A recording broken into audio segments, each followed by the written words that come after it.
Welcome to MsMojo, and today we're counting down our picks for the top 20 most underrated Taylor Swift songs. You pull my chair out and help me in, and you don't know how nice that is. For this list, we'll be looking at the star's best little-known tracks that don't get the mainstream love they deserve. Which Swift songs are we sleeping on? Tell us your favorites in the comments. Number 20. Peace. After the upbeat summer pop of the Lover era, Swift dialed things back with 2020's folklore. A coming of age is come and gone. Suddenly this summer it's clear. The surprise album delivered a genre shift into chilled-out indie folk. Peace, as its name suggests, is one of its most mellow tracks. Aaron Dessner's stripped-back instrumental features a low, melodic bass line and a constant rhythmic pulse underlying the electric guitars. The devil's in the details, but you got a friend in me. Swift loved the, quote, sense of serenity created by this melody, but her confessional lyrics are more turbulent. She worries that peace is the one thing she can't offer her partner due to her celebrity status. Though the track was never released as a single, it's among the album's most vulnerable offerings, and a really beautiful love song. Would it be enough if I could never give you peace? Number 19. The Moment I Knew, Taylor's version. When Taylor Swift re-recorded her Red album, we were treated to an extended 10-minute version of fan favorite All Too Well. One new and devastating lyric involves a no-show at the star's 21st birthday party. The Moment I Knew delves deeper into that story. You should have been there. Should have burst through the door with that baby I'm right here smile. Initially hidden away as a bonus track on the deluxe edition of Red, the song is reminiscent of the singer's earlier country output. And it was like slow motion. It's a vulnerable, brutally honest bit of storytelling that captures a specific moment of humiliation and heartbreak in her life. Swift once described her 21st celebration as, quote, the worst experience ever, and when you listen to these lyrics, you definitely feel the pain. And that was the moment I knew. Number 18, Right Where You Left Me. One of Evermore's bonus tracks, Right Where You Left Me needs to get far more love than it's received since its release. Friends break up, friends get married, strangers get born, strangers get buried. Like Peace, it's a song of contrasts. The cheerful melody tempers the sadness of the lyrics, which tell a sorrowful story about holding on to lost love. Swift paints a picture of a modern-day Miss Havisham still rooted to the spot where she experienced a life-altering heartbreak. I stayed there, dust collected on my pinned-up hair. It relies on simple enough language to convey this message, yet the imagery couldn't be more striking. It's hard to believe the song was a last-minute addition to the album because it's a true masterpiece. You left me no choice but to stay here forever. Number 17. The Story of Us. Country music loves a song that tells a story, and Swift is nothing if not, well, a storyteller. I used to think one day we'd tell the story of us, how we met and the sparks flew instantly. She weaves many good tales on Speak Now, including on the opening track Mine, following a young couple through their life together. The Story of Us is another one of our underappreciated favorites. Although inspired by the ending of a real relationship, it plays with storybook imagery to liken the song to a fictional narrative. How'd we end up this way? See me nervously pulling at my clothes and trying to look busy. The use of next chapter is a fun bit of wordplay, and the tune itself is catchy and upbeat.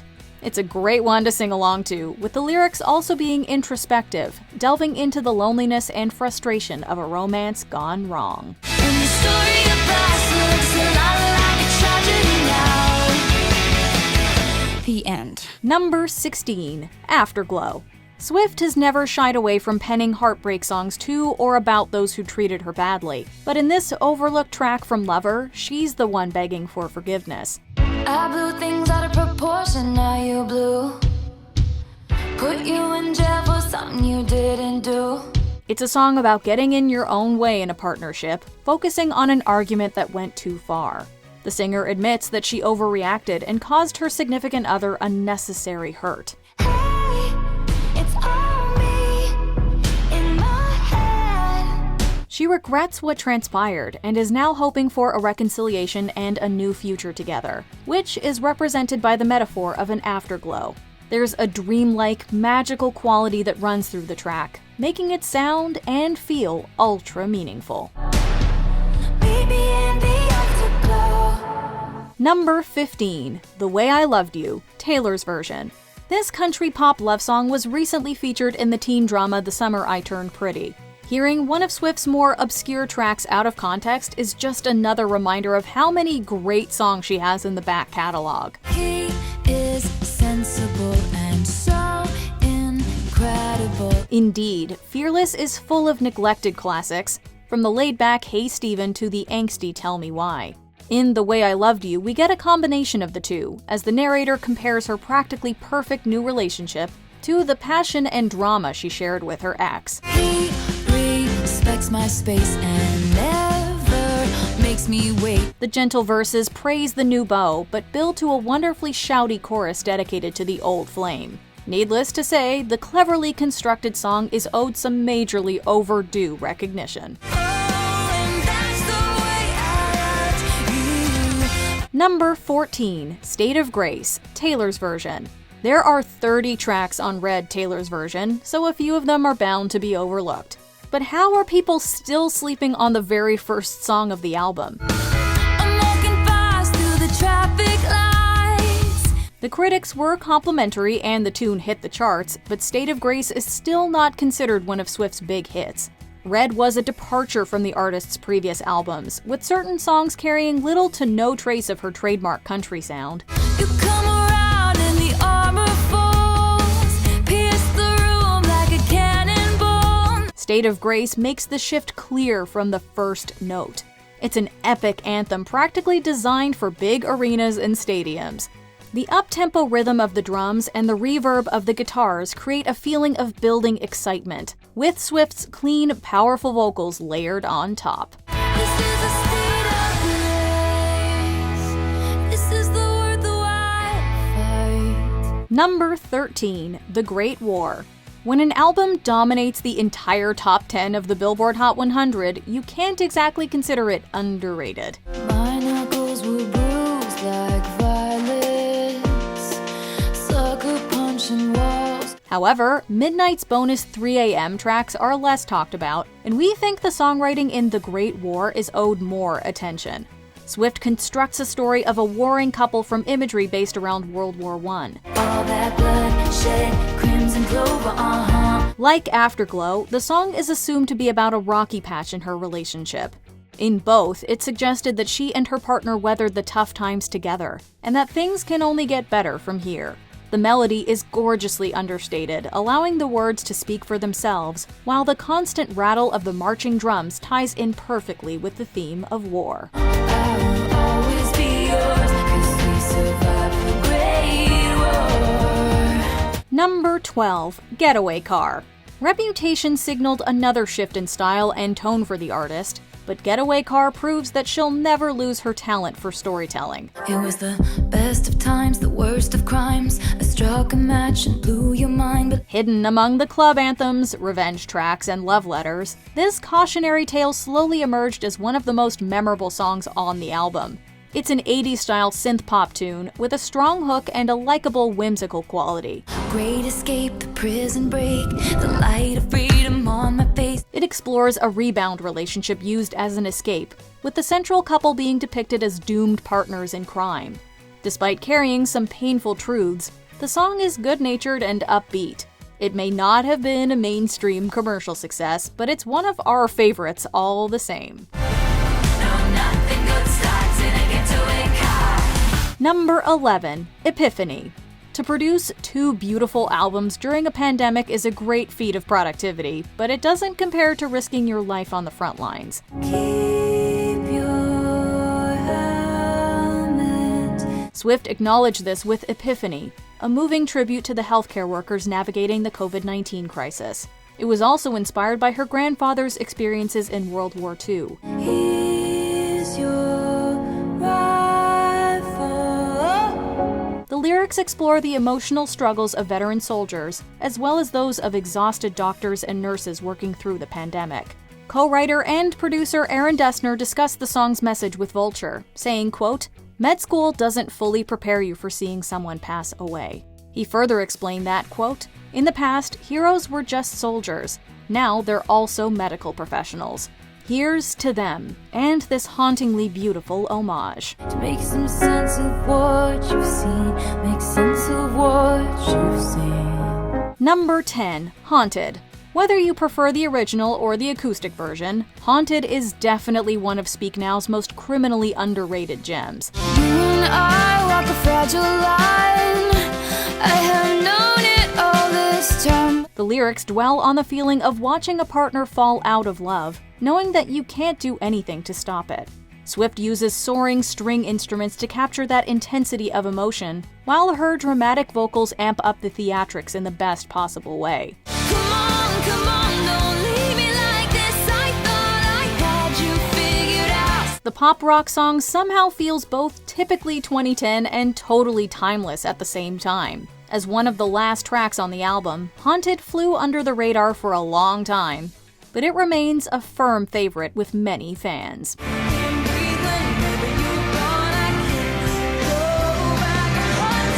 Number 9. I Know Places. 1989 is one of Taylor Swift's most successful albums, and every track is a certified banger. I Know Places might not be the best one to dance to, but the chorus alone is guaranteed to get stuck in your head. You stand with your hand on my waistline. It's a scene and we're out here in plain sight. Although it doesn't appear to reference anyone in an ultra-specific way, it does tackle one of the most difficult sides of celebrity dating: avoiding the paparazzi.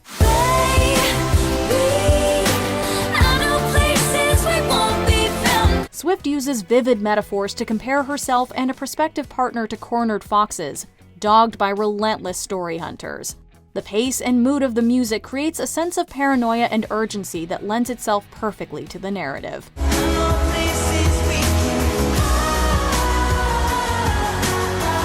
Number 8. Begin Again, Taylor's version. Swift has repeatedly proven she's a versatile artist, producing contemporary classics in a range of genres, from country rock to dance to alternative. No matter the style, though, she typically shines brightest with songs that are stripped back and straight from the heart. Begin Again is the perfect example of this. Took a deep breath in the mirror. He didn't like it when I wore high heels. It offers a glimpse of hope and happiness on an album that's characterized by heartbreak. It describes the early days of a new relationship, the first stirrings of romance, and the positivity that comes with a fresh start. He said you never met one girl who had as many James Taylor records as you, but I do. The gentle country instrumental, which notably features mandolin, banjo, and steel guitar, works to transport us back to a different era. Meanwhile, the lyrics are straightforward, honest, and sweet. The result is, simply put, a heartwarming tune. On a Wednesday in a cafe, I watched it begin again. Number 7. I Did Something Bad. This Reputation track is so full of drama you might not think of it as underappreciated, but for some reason, it was never released as a single.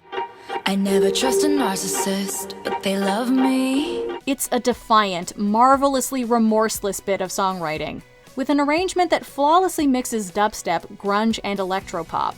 Everything from the anger to the profanity on display feels so right that you can't help but get into it. I can feel the flames on my skin, crimson red paint on my lips. Interestingly, Swift once cited the Game of Thrones Season 7 finale, where Sansa and Arya join forces to defeat a common enemy, as her inspiration for the song. What she created is as satisfying to listen to as that episode was to watch. Plus, it's beyond convincing, as we always find ourselves enthralled in the story it tells.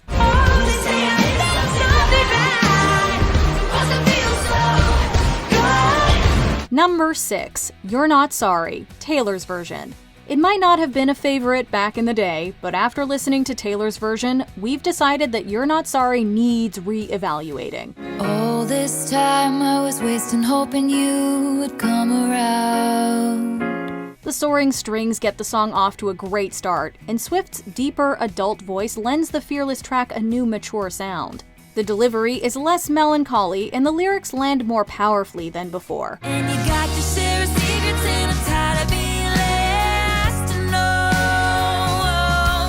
It's a song about final chances and discovering that the one you love is not the perfect fairy tale character you thought they were. The sentiment was always brutal, but this version has a new strength behind the words.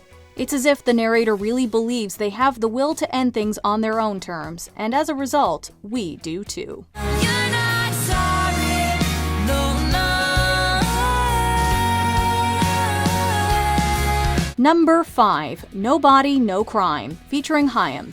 Like Folklore, Evermore was a genuine and welcome surprise. But coming so soon after its sister album, some of its best songs have failed to receive the proper recognition. SD's a friend of mine.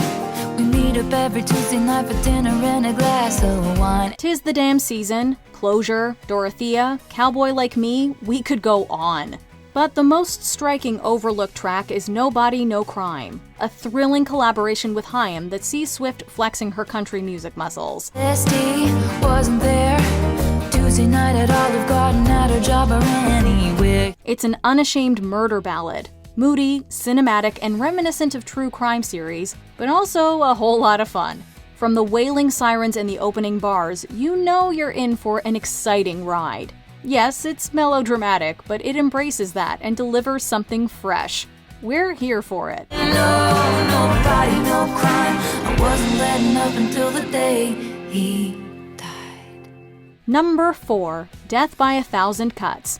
Swift is famous for drawing on her own experiences to fuel her songwriting, but sometimes inspiration comes from other sources, such as books she's read or shows she's watched.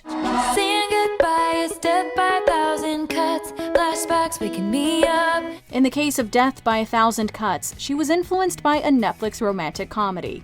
The song is based on a painful breakup at the heart of the movie Someone Great. Some people tend to focus on Swift's more autobiographical work, yet this song is not only one of the most melodic tracks on the Lover album, it's also one of the most emotionally affecting. My heart, my hips, my body, my love. Trying to find a part of me that you didn't touch. Swift showcases her lyrical prowess and demonstrates some heartbreaking insight, setting it all to a pretty tune with an upbeat tempo. It's death by a thousand cuts. Number 3, Would've, Could've, Should've. Midnight's has had such a stratospheric rise that it's hard to know yet which tracks will emerge as the big ones in the long run. If you would've blinked, then I would've looked away at the first glance. However, we predict that Would've, Could've, Should've is destined to be a firm favorite. It's not just one of the darkest offerings on the album, but one of the most devastating songs Swift has ever released. If you never touched me, I would've gone along with the righteous. The bonus 3 AM edition track infuses soft rock music with a slight country flavor, while using religious imagery to create a picture of lost innocence and bittersweet memories. Widely dubbed Dear John's grown-up follow-up, Would've, Could've, Should've sees the narrator reflect on and regret a prior romance with someone older. Featuring a bridge that hits hard, it's nothing short of poignant.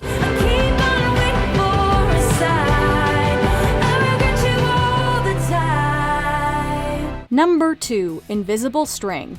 This isn't necessarily Swift's best-known love song, yet it has to be one of the sweetest. Green was the color of the grass where I used to read at Centennial Park. The lyrics string together little personal details from the lives of two partners, creating an interlinked picture of soulmates leading separate lives but tied together by fate. The song itself says it pretty perfectly. It really is a pretty idea. Isn't it just so pretty to think? The gentle melody is led by finger-picking on a guitar, and the sentiment is as soft as the delicate instrumental. Lyrically, it paints a gorgeous picture, taking listeners on a gorgeous, joy-filled journey through time and space. There's no drama or hurt, just a simple, heartfelt description of two people in love, happy to have found each other. All along there was some invisible string tying you to me. Before we unveil our top pick, here are a few honorable mentions. This Love, one of the few ballads on 1989 and a very soothing listen. This love is good, this love is bad, this love is a light back from the dead. Sad, Beautiful, Tragic, Taylor's version, one of the album's many lovely yet underrated tracks. Beautiful, tragic, beautiful, tragic, beautiful.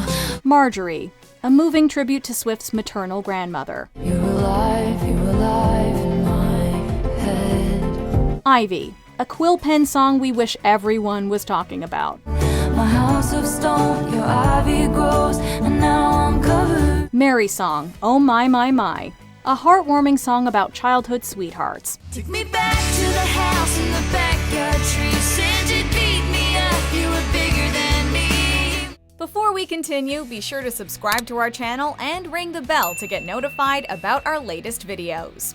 You have the option to be notified for occasional videos or all of them. If you're on your phone, make sure you go into your settings and switch on notifications. Number 1. Clean. In contrast with the big hits of 1989, and even the beloved bonus tracks like New Romantics, Clean was slower to grow on us. The drought was the very worst. Yet there's definitely something extra special about it. The mood is set by the opening instrumental, a delicate melodic clinking that suggests the falling of rain. Swift uses language referencing sobriety to describe the feeling of finally moving on from a breakup, creating a powerful image. When I was drowning, that's when I could finally breathe. Making the track even more meaningful is the fact that it can be interpreted in a variety of ways. Indeed, it allows listeners to draw links to difficult experiences in their own lives. Plus, it's just a really great song that leaves you feeling hopeful and refreshed.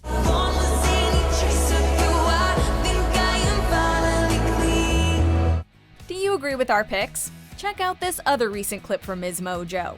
And be sure to subscribe and ring the bell to be notified about our latest videos.